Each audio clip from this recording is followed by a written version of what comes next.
Uy, nagpa-practice. Oops, nako, pumitik.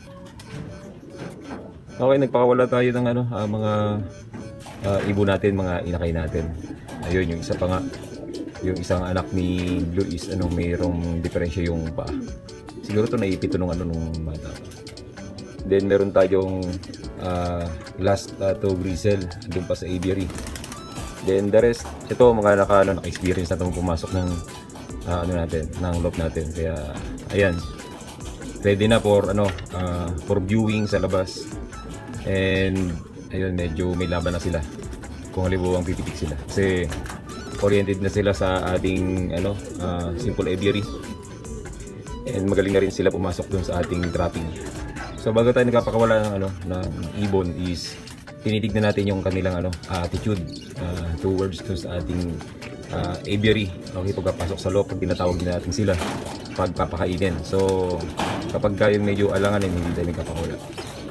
So yung mga pumitik natin ano, last time, ayun, thankful naman tayo kasi nakauwi. Kahit 3 days silang nawala is nakauwi pa rin. So hindi ko alam kung may nakahuli or sadyang nag-ano sila, nag-wild lang, no? So ayun, sa ngayon karamihan ng nakakahuli ng ibon is talagang hindi naman ano, pinakawalan. So yun, thankful tayo. So far wala pa nang nawawala sa ating mga inakay ngayon. So nakakabalik naman sila. So itong batch na to, yung isang yun yung may clip ring na orange. Yun yung nawala last time. Then 3 days siya bago na ano, no, na nakabalik. Then to follow yung white light natin na blue bar, yung anak ng ating kinakarera sa CS ngayon, na si Sibaten is ayun, nakauwi rin. So dalawa na sila. So sa ngayon pinakawalan natin tong isang to, yung oriented na dito sa labas para meron silang ano, no, meron silang guide.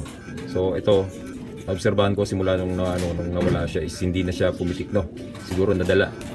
So yun, sinamahan natin ng ano, ng oriented na sa labas para merong isang stopper. Dalawang may pumitik man is ano, may makikita silang ibon dito sa ibabaw.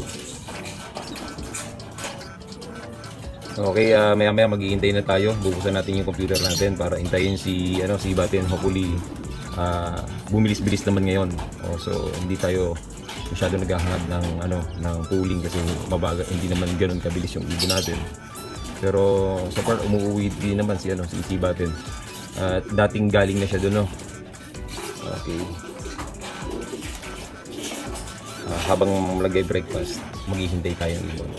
Then for the meantime, viewing muna tayo ng ating mga inakay. So hindi naman yung makakasagabal sa pag-uwi ni Sibaten kasi diretso talaga sa loob yun. Yun. Ilan ito pinakaw natin? Sa 2, 3, 4, 5, 6, 7. Okay, 7 mga bagito ang nasa labas ngayon. So ang expect natin mga siguro 4 times nating bawalan ito dito sa labas. Tingin ko mag-a-attend na itong pumitik. Okay, hahayaan natin silang mag training kasi kasama yan sa paglaki ng ibon. Mawala man, hindi tayo magtatampo kasi yun yung will nila. Okay, kung gusto nila sa atin, uwi sila.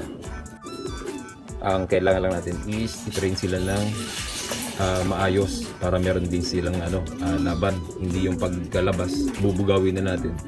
So talagang ang tendency mawawala talaga sila. Pero pag ganitong may proper training, so siguro 70% may laban sila uuwi.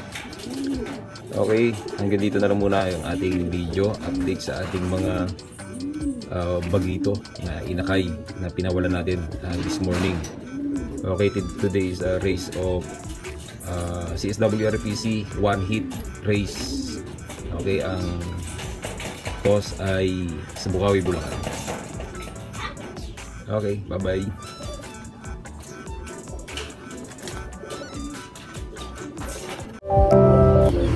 Wala ko nakikita. Sige na, magtutus ako. Sige na, magtutus ako. 500 lang yan. In limbo, nothing works in my head. I'm moving so slow, shadows lurk all around. In my sorrow, can't focus, I'm distracted, and I don't know what to do.